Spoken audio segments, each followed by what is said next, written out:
Hi friends, welcome back to my studio. I'm Katie. Today let's talk 5-year journals.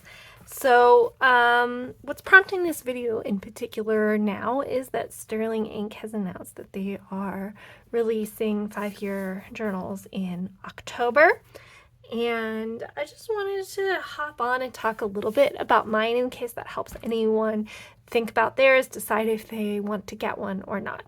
So obviously I don't have a Sterling Ink one. They haven't been released yet. I'm not going to buy one right now, although I might in the future, but there are some things that I've learned from mine that I think will be very applicable to the Sterling Ink one. So I'm currently using a PaperTess Designs notebook, and it's just a plain notebook that I went in and dated. And I'll talk about why these pages are blank at the moment, but I do have 2 years worth in some of it at this point. So let's see, what order do I want to do this in? Let's talk about my old one and we'll come back to that. So I started my 5-year journal in February of 2022, so it's been a little over a year and a half. And again, I just did it in a notebook whenever I was dating it myself. But back in July, I decided I wanted to move out of this notebook into the new one.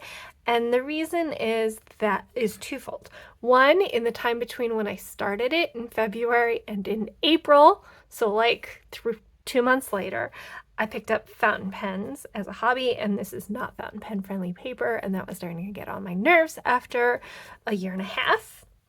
The other thing is that, and this may not matter to you, but once I started getting into fountain pens, like I just was having a really hard time making design decisions about New Year's with the decisions I had previously made. Like I didn't have a forward-thinking plan because at the time that I started, I was just using black gel pen. So I was using colored headers and black gel pen. But once I started wanting to do colored text, then suddenly like things started getting really ugly because I wasn't necessarily picking colors that went nicely together. Obviously, you don't have to care about those things.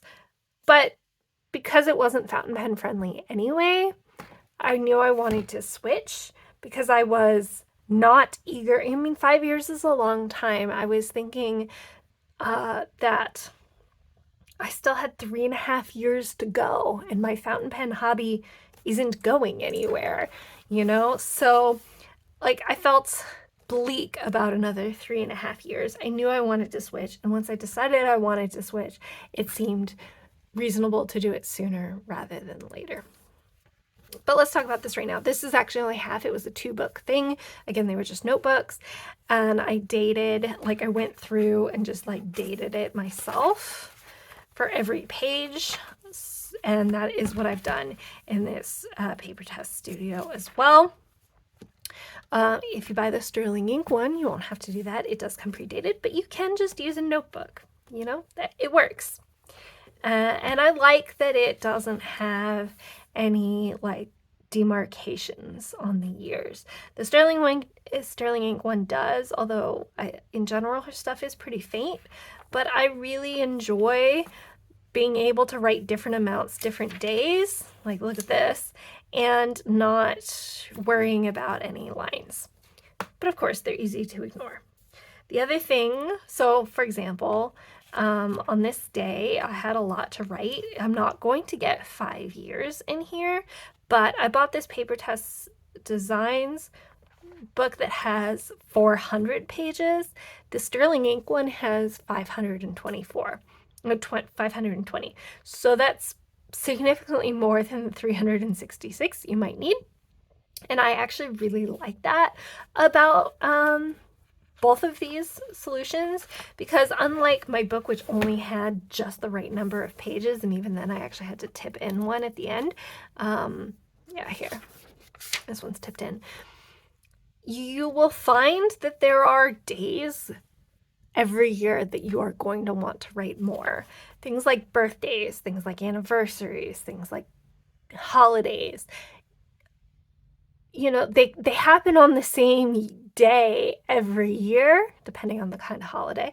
And so you will find that there are days that you just have a lot more to write, and having extra pages in the back is like a real blessing for that, in my opinion, because I don't want to write less on, Christmas Day with my family than I want to write, and so I really enjoy having those extra pages, and I would really encourage that for someone looking to pick up a new 5-year journal, unless you're only going to do like just a couple sentences and like you're really going to stick to it, then like by all means. But I find the extra pages actually to be really nice.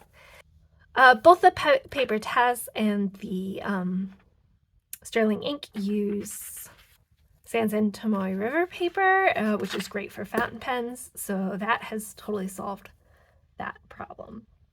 The other thing to talk about is if you already have other journaling practices, or you don't, but you're looking to start this one, something that I've had to like kind of think about, and it's worked out just fine, but like I have a daily journaling practice that's separate, where I write like a page or more a day. And I love that, but sometimes it's helpful to think about, I guess I'm really big on thinking about your why. That was a big thing about in my low-buy video a couple weeks ago, which I will link below. But again, think about your why.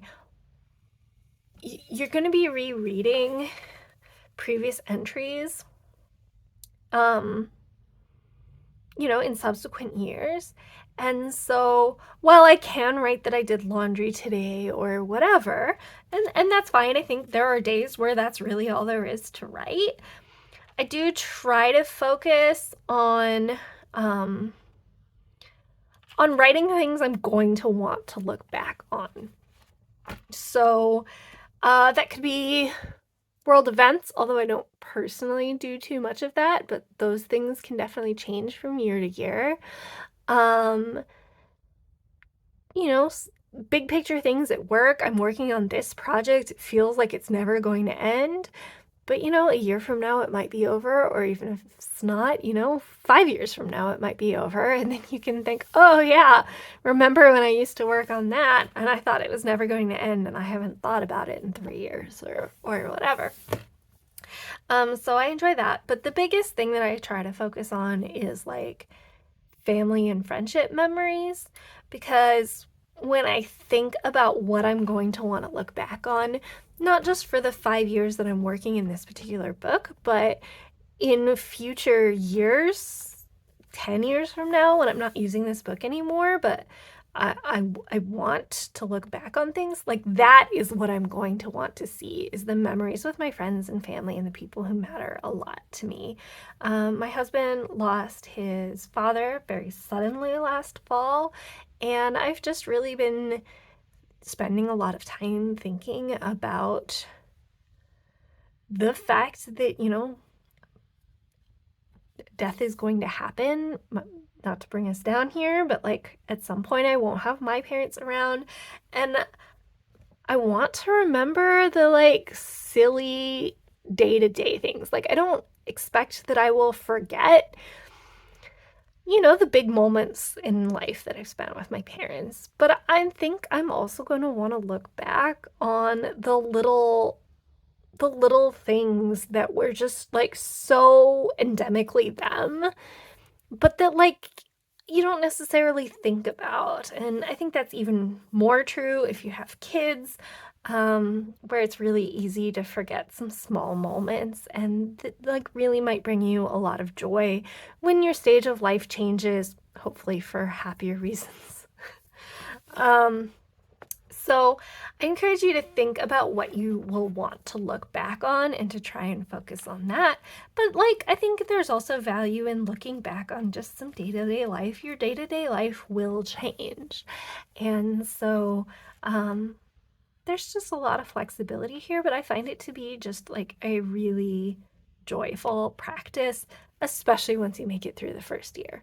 The first year you just kind of have to do, and be mindful that you will be glad you did it the next year. But once you hit that second year, it's really a joy to go back and relook and remember. And especially if you're someone like me who forgets a lot of things just in the day-to-day flow, I find a lot of satisfaction in it.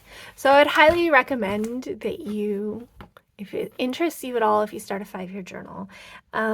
I do fall behind on it all of the time, but I have enough other journaling practices of other kinds that help me rewrite, and I don't usually get more than a couple days behind. So don't think that like, oh, well, if I don't do it every day, I'm not going to remember. I've talked about this in my weeklies. I've been doing these like real fancy weekly spreads. I have a video for this one, I think, but I'm just taking notes along the way where I remember so that I can make them pretty, but like I can go back and rewrite this entry using just some basic notes or using my like long form journaling. So as long as I do any one of the 3 kinds of journaling in a day, I have enough information to kind of remember and fill back in the other ones. So I hope you found this helpful. Let me know, do you keep a 5-year journal or this kind of daily journal at all? If so, how long have you been doing it? I would be curious to hear. If you have any questions, please leave them below. I'd be happy to answer them, and I will talk to you soon. Bye, friends.